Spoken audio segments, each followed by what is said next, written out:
여러분 한 주간 동안도 평안하셨죠? 네. 우리 또 한 해를 또 시작하게 됐는데 두 분은 새해를 맞이하면서 어떤 좀 각오가 좀 있으세요? 올해는 좀 열심히 운동을 해서 네. 체중 감량도 하고 네. 건강을 되찾아서 어떤 운동을 좀 하시려고? 주로 뭐 유산소 운동인데 많이 걷자. 숨쉬기 운동 뭐 이런 거. 많이 네. 걷기 운동. 네.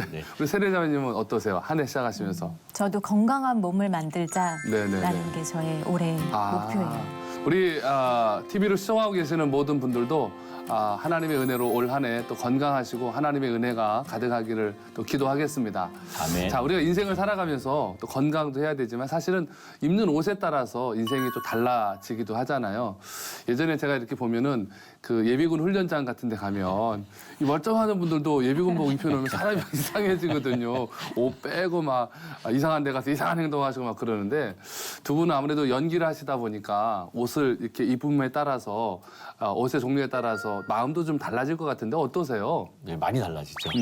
네. 사극 많이 하시잖아요. 네. 사극 같은 옷 입으시면 좀 어떠세요, 느낌이? 일단 내시할 땐 되게 편하고요. 내시할 때 뭐가 편하세요? 그냥 복장이 편하니까 이러고 가도 되는데 네. 이게 장군이나 갑옷을 입게 되면 왠지 이러고 가야 되거든요. 수염 붙이는 것도 되게 오래 걸리고 네네네. 이러고 가야 되니까 또 네네. 목소리도 이래야 되니까 내시는 네네. 우리 세례자매님 어떠세요? 이렇게 옷을 저는 입으실 때 연기하시면서. 요즘에 의사 역할을 하고 있거든요. 그러세요? 가운을 입으면 왠지 정말 뭔가 느낌이 달라요. 오. 뭔가 내가 머리에도 아는 것이 많은 것 같고 네네네. 누구를 고쳐줘야 될 것 같고 오, 저분 좀 그러니까. 고쳐주세요. 어떻게 안 좋아질까? 안 되나 봐요. 어떻게 안 되겠니? 의사 역할 하시면서 뭐가 제일 어려우세요? 아무래도 왠지 또 의사다라고 하는 거는 뭔가 그 떠오르는 이미지가 있잖아요. 있죠. 네, 그러니까 내 이미지에 약간 의사 그게 안 어울리면 어떡할까 하는 너무 거. 잘 어울리실 것 어울려. 같은데. 그럼. 진짜. 그럼. 네. 자, 우리가요, 이렇게 그 옷에 따라서 행동도 달라지고 마음도 달라지잖아요. 두 분의 지금 간증 들으면서 그런 마음이 더 들게 되는데 오늘 하나님께서 이스라엘의 대제사장들에게 옷을 입혀주세요. 그러면서 그 옷에 따라서 맞는 행동을 요구를 하고 계시거든요. 오늘 본문의 말씀을 통해서 함께 그 은혜를 나누고자 합니다.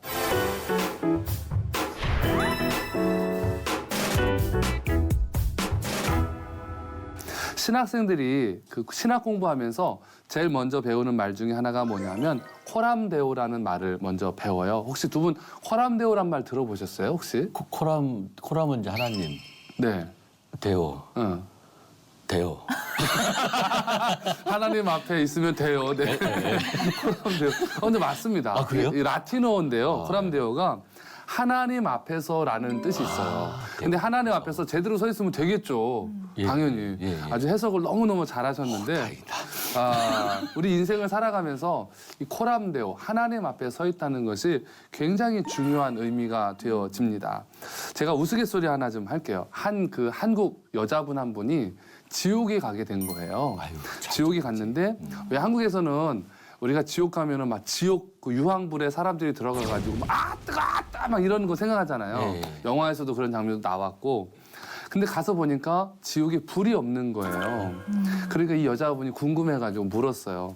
누구한테 물었냐면 마귀한테 물은 거예요. 마귀님, 아니 근데 왜 지옥에 불이 없어요? 그리고 물었어요. 그랬더니 마귀가 하는 말이 너 한국 사람이지? 예. 너 여자지? 예. 한국 여자가 오면 그때부터 지옥불에다 넣지 않아. 이렇게 얘기를 하는 거예요. 근데 가만히 이렇게 봤더니 외국 사람들은 다 지옥불에 들어가고 와 뜨겁다고 난리가 나는데 한국 여자만 안 넣는다는 거예요. 그래서 궁금해가지고 물었어요. 마귀님, 근데 왜 한국 여자만 지옥불에다 넣지 않는 거예요? 그러고 물었더니 이 마귀가 하는 말이 야, 한국 여자들은 이 저세상 살 때 하도 찜질방을 많이 다녀가지고 지옥불에다가 집어넣으면 시원해 그런다는 거예요. 그러니까 마귀가 너무 황당해서 한국 여자들이 오면 지옥불에 넣지 않는다는 거예요. 그러니까 이 여자분이 물었어요.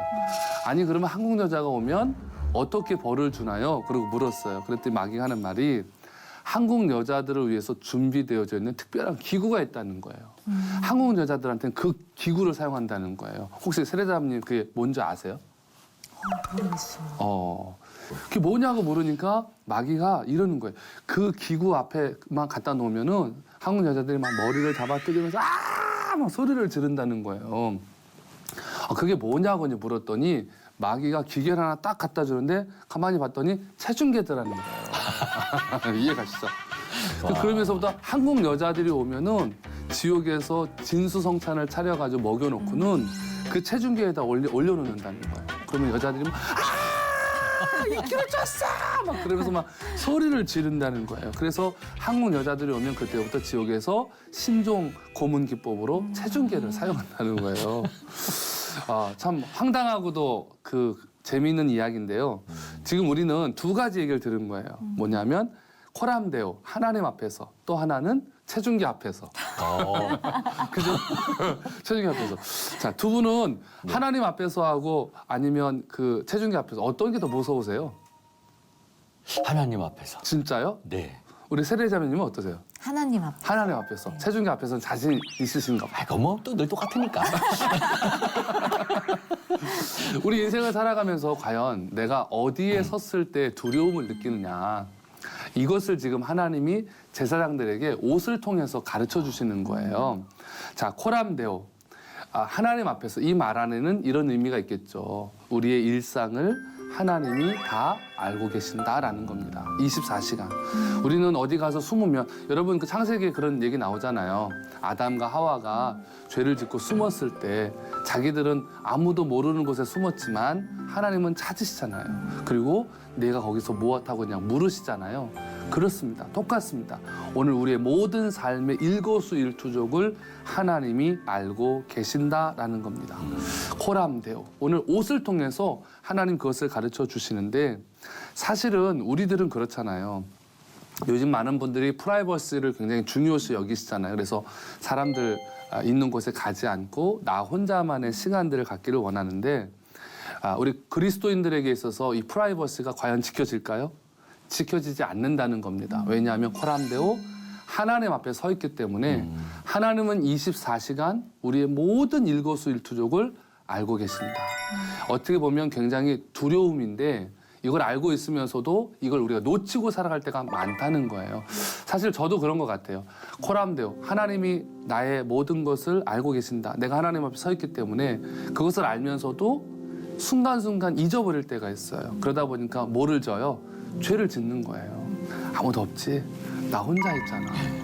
근데 혼자 있을 때가 어찌 보면 제일 편한 시간이지만 어찌 보면 가장 죄를 은밀하게 지울 수 있는 시간이 바로 혼자 있는 시간인데요. 오늘 하나님이 대제사장들에게 그것을 가르치시는 거예요. 그런데 왜 대제사장들에게 하나님이 하나님 앞에 서 있다는 것을 가르쳐 주시느냐 하면 이런 겁니다. 우리가 이제 광야에서 이스라엘 백성들이 성막을 지었잖아요. 그리고 성막 안에 지성소까지 들어가서 하나님 앞에 제사를 드리는데 지성소에는 누구만 들어가요? 대제사장 혼자 들어가잖아요. 그러니까 대제사장이 거기서 혼자 있으니까 무슨 짓을 하고 무슨 생각을 하는지 아무도 모르잖아요. 그러니까 하나님 앞에 갔지만 혼자 있으니까 죄 지을 수 있잖아요. 그래서 하나님이 대제사장으로 하여금 옷을 입혀주시는 거예요. 대제사장만의 옷. 그리고 그 옷 안에 여러 가지 의미를 담게 하셔서 그 옷을 볼 때마다 누가 나를 보고 계신다? 하나님 날 보고 계신다. 그거를 느끼게 하게끔 하나님이 오늘 옷을 입혀주십니다. 대제사장만의 옷 가운데 3가지 의미가 있습니다. 오늘 그것을 통해서 함께 은혜를 나눌 텐데요. 첫째는 에봇 가장자리에 돌아가면서 성류를 하나씩 수놓고 그 사이사이에 하나님이 금방울을 달게 하셨어요. 또 두 번째는 이마에 펜을 붙이게 하셨어요. 뭐라고 붙이냐면 하나님께 성별, 여호와께 성별이라고 하는 펜을 딱 붙이고서는 하나님이 성막 안에 제사드리러 들어가게 하셨습니다. 세 번째는 제사장들에게 속옷을 입으라는 거예요. 속옷을 입고 그 다음에 성막 안으로 들어가라고 하나님 말씀을 하는데 왜 하나님이 이 규정들을 만들어 놓으셨는가 함께 우리가 좀 오늘 살펴보도록 하겠습니다. 자, 오늘 본문 31절로 35절을 두 분이 한번 좀 같이 좀 읽어주세요. 너는 에봇 받침 겉옷을 전부 청색으로 하되 두 어깨 사이에 머리 들어갈 구멍을 내고 그 주위에 갑옷 깃같이 깃을 짜서 찢어지지 않게 하고 그 옷 가장자리로 돌아가며 청색, 자색, 홍색 실로 성류를 수놓고 금방울을 간격을 두어 달되 그 옷 가장자리로 돌아가며 한 금 한 방울, 한 성류, 한 금방울, 한 성류가 있게 하라.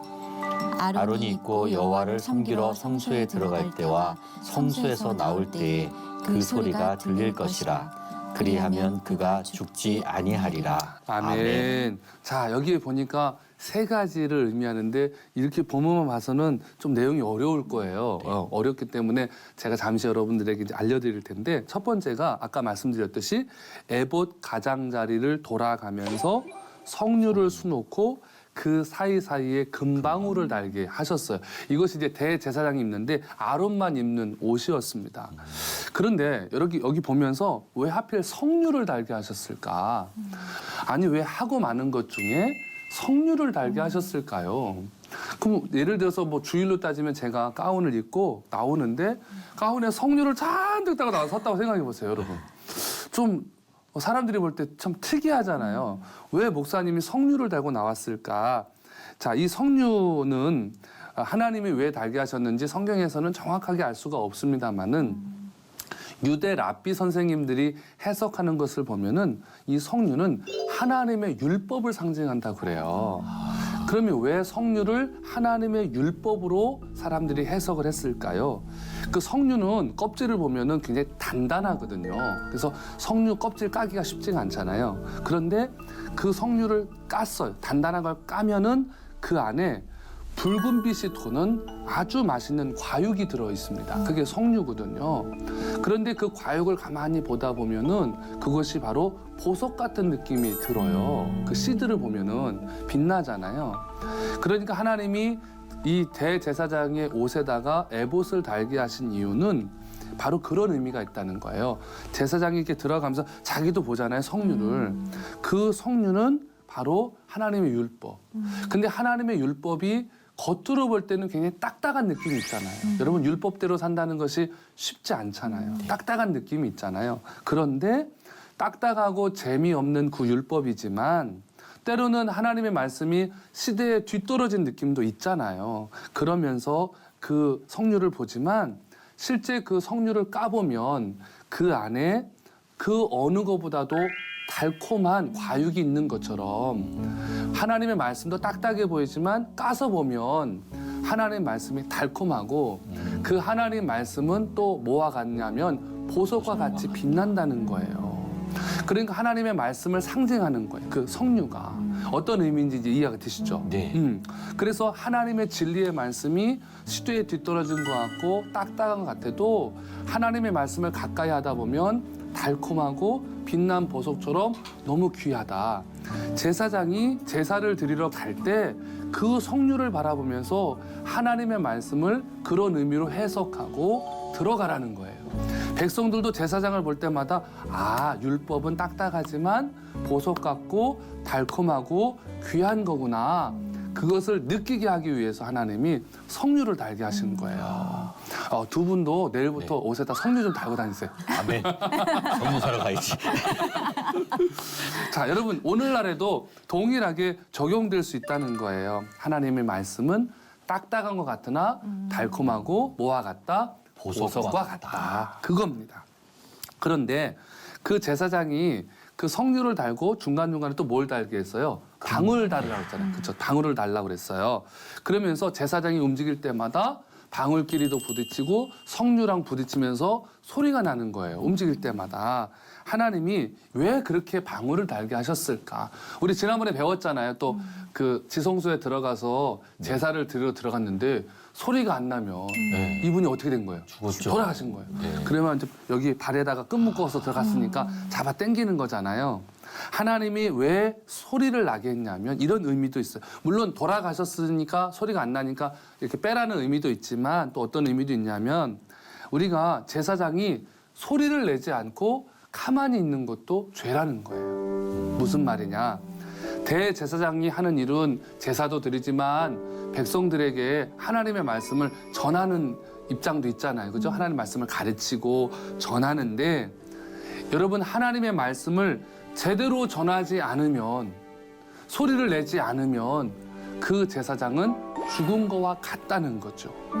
하나님의 말씀을 있는 그대로 제대로 전하지 않으면 제사장이 할 일이 없다는 거죠. 쉽게 말해서 제사장은 백성들의 양심을 깨우는 말씀을 전해서 백성들로 하여금 다시는 죄짓지 않도록 전달하는 역할인데 영적으로 그 역할을 하지 않으면 제사장도 죽었다는 거예요. 그러니까 실제로 죽을 수도 있지만 제사장이 어떤 마음으로 백성들에게 하나님 말씀을 전해야 되는지도 하나님이 옷에다 단 것을 통해서 깨닫게 하시고 알려주시는 거예요. 그러니까 이 제사 제도라든지 성막 제도를 제대로 우리가 배우면 사실은 그 안에 굉장한 하나님의 은혜들이 숨겨져 있는 것을 봅니다. 예를 들어서 제사장들이 제사를 지낼 때 양을 잡고 소를 잡잖아요.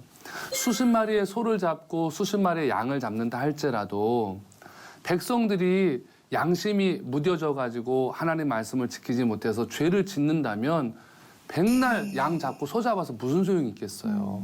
그러니까 하나님이 제사 드리는 것도 중요하지만 그들에게 교육하는 것도 중요하기 때문에 하나님 방울을 달게 하시고 성류를 달게 하셨다는 거죠. 이 시대를 살아가면서 목사님들의 역할도 바로 이와 같습니다. 백성들에게, 성도들에게 달콤한 말씀을 전하는 것도 필요하겠지만 축복의 말씀을 전하는 것도 필요하겠지만 때로는 우리 성도들이 양심이 무디어지지 않도록 죄 짓지 않도록 하나님의 말씀을 있는 그대로 전하는 것도 목사님들의 사명이다. 성도들이 신앙적인 양심이 무뎌지지 않도록 그 말씀을 전하는 것이 바로 우리들의 사명이다라고 하나님이 가르쳐 주시는 거예요. 두 분도 그런 마음으로 인생을 살아가실 때 하나님이 복 주실 줄로 믿습니다. 아멘. 자, 우리 다 같이 36절로 38절 볼 텐데 두 분이 한번 한 절씩 번갈아 가면서 한번 읽어 주실까요? 네. 너는 또 순금으로 패를 만들어 도장을 새기는 법으로 그 위에 새기되 여호와께 성결이라 하고 그 패를 청색끈으로 관 위에 매되 곧 관 전면에 있게 하라. 이 패를 아론의 이마에 두어 그가 이스라엘 자손이 거룩하게 드리는 속물과 관련된 죄책을 담당하게 하라. 그 패가 아론의 이마에 늘 있으므로 그 속물을 여호와께서 받으시게 되리라. 아멘. 아멘. 두 번째는요. 제사장이 머리에 이마에 여호와께 성결이라고 하는 패를 붙이고 하나님이 들어가게 하셨는데 이건 뭐냐면 패를 붙이는 이유는 뭐냐면 너 정신 상태 똑바로 하고 제사 드리러 들어와라. 하나님 그거 가르치시는 거예요. 그러니까 하나님의 존전에 서 있는 제사장은 코람데오 하나님 앞에 서 있는 제사장은 머릿속에 깨끗해야 된다는 거예요. 생각이 혼미하면 두 분도 그 대사 외우시면서 머릿속이 혼미하면 잘 안 외워지시죠? 안 돼요, 안 돼요. 똑같은 거예요. 네. 우리가 하나님 앞에 서 있을 때 제사를 드리러 갔을 때 잡념에 사로잡혀 있거나 근심에 사로잡혀 있으면 안 된다. 혹시 승대 형제님 네. 예배 드실 때 네. 주무실 때 있으세요? 어, 졸거나 깜빡깜빡하거나 어쩌다 한 번. 어쩌다 예. 그날 그 예배는 하나님 받으셨을까 안 받으셨을까? 안 받으셨죠. 그렇습니다. 그겁니다. 네. 왜냐하면 정신 상태가 온전하지 않은 것은 내가 받지 않는다. 그래서 여호와께 성결, 깨끗한 생각, 깨끗한 마음을 가지고 하나님 앞에 들어오라고 하나님이 이마에다가 붙여주신 거예요. 아, 팥이라도 딱 붙이고 가거든요. 졸릴 때는. 그래서 저도 이 말씀 묵상하면서 우리 성도들 주무시면은 앞으로는 입구에서 여호와께 성결해가 딱 그냥 붙여가지고 어휴. 들어오게 해야 되나 그런 생각이 다 들더라고요. 우리가 인간이기 때문에 마음은 그렇지 않은데 그쵸 몸이 막 또 생각이 막 잡념에 시달리잖아요. 우리 성도들 보니까 가끔 그런 것 같아. 보니까 설교가 조금 지루하다 느껴지면 그때부터 집에 내가 가스불을 끄고 왔나 문을 잠그고 왔나 자동차 깜빡이는 내가 끄고 왔나 별 생각 다 하는 것 같아요. 그렇게 가면은 하나님이 그 제사를 안 받으신다. 특별히 제사장이 그러면 안 된다라는 겁니다. 자, 오늘 우리가 하나님 앞에 서 있을 때 그러면 어떻게 하느냐? 우리가 하나님 앞에 서 있을 때 별의별 잡념이 들고 생각이 들잖아요. 그러면 있는 그대로 하나님 앞에 긍휼의 은혜를 구하라는 거예요. 하나님, 제가 제 마음에 더러운 마음이 제 이마에 제 생각에 더러운 생각이 자꾸 들어오는데 하나님 제가 제어가 안 됩니다. 하나님께서 도와주사 하나님 이 모든 혼미한 생각들을 잊게 하시고 하나님께만 집중할 수 있는 그런 제사를 드릴 수 있는 제사장이 되게 하여 주옵소서. 이것을 기도하라는 거예요. 이것을 기도하면 하나님이 이 더러운 것들을 제하여 주시고 그때부터 온전한 제사, 나를 치료하는 제사가 이루어진다는 거죠. 그래서 여러분 머리가 맑아지고 마음이 맑아진 상태에서 하나님 앞에 서라. 하나님은 우리의 모든 생각과 마음도 감찰하신다라는 것을 가르쳐 주시는 거예요. 자, 세 번째 39절로 43절을 이번에는 우리 세례자매님 한번 읽어주세요. 너는 가는 배실로 반포 속옷을 짜고 가는 배실로 관을 만들고 띠를 수놓아 만들지니라.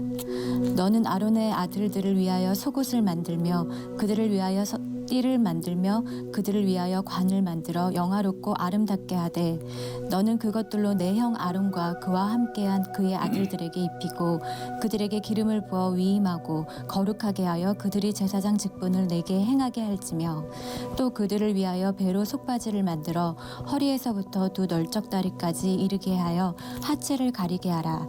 아론과 그의 아들들이 회막에 들어갈 때에나 제단에 가까이 하여 거룩한 곳에서 섬길 때에 그것들을 입어야 죄를 짊어진 채 죽지 아니하리니 그와 그의 후손이 영원히 지킬 규례니라. 아멘. 아멘. 자, 세 번째 복장 규정은 하나님이 제사장들로 하여금 속옷을 입으라고 해요. 이것을 우리가 이제 다른 말로 반포 속옷이라고 표현도 하거든요. 또 옛날 성경에는 고의라고 표현을 또 하기도 했습니다. 그런데 왜 이것을 입으라고 굳이 왜냐면 당연히 입어야 되는 거 아니에요? 우리 이렇게 생각하잖아요. 당연히라고 생각하잖아요, 우리는. 근데 왜 하나님이 당연한 것을 입으라고 했을까? 이것은 그 당시에 이스라엘 백성들은 속옷을 입지 않았어요. 입지 않았습니다. 왜냐하면 아열대 기후에 사는 사람들이기 때문에 불편한 거예요. 하나라도 더 걸치면은 답답한 거죠. 그래서 입지 않았습니다.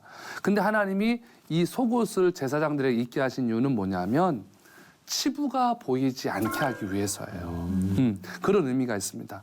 여러분 잘 아시지만 그 노아가 이렇게 술 먹고 이렇게 옷 벗고서 누워 있다가 아들들로 하여금 발견되게 하고 그 일로 인해 가지고 함이라는 아들이 굉장히 저주를 받잖아요. 그 뭐냐 하면 이 속옷을 입지 않았기 때문에 그런 일이 벌어지는 거거든요. 다윗이 법궤가 들어올 때 막 이렇게 노래하고 춤추다가 바지가 벗겨졌을 때 뭐라고 하잖아요, 미갈이. 그때도 왕도 속옷을 안 입었던 거예요. 이 사람들 안 입는 거예요. 근데 제사장만큼은 하나님이 반드시 입도록 하나님이 하셨습니다. 왜냐하면은 치부가 보이거나 성적인 충동이 일어났을 때 그것을 제어하지 못하면 하나님께 문제가 되기 때문에 그렇습니다. 예를 들어서 엘리 제사장에게 두 아들이 있었는데 성전에서 수종드는 여자들과 동침을 한 일이 있었어요. 그러니까 성적인 충동 가운데 제어하지 못하고 문제가 벌어진 거죠.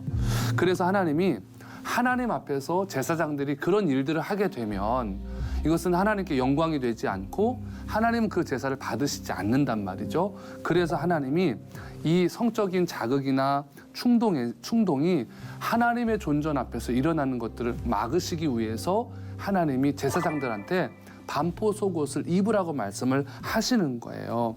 여러분 우리도 지금 교회에서 함께 신앙생활 하다 보니까 옛날 교회들은 남성과 여성이 따로 예배를 드렸지만 지금 함께 우리가 삶을 살아가고 사역하잖아요.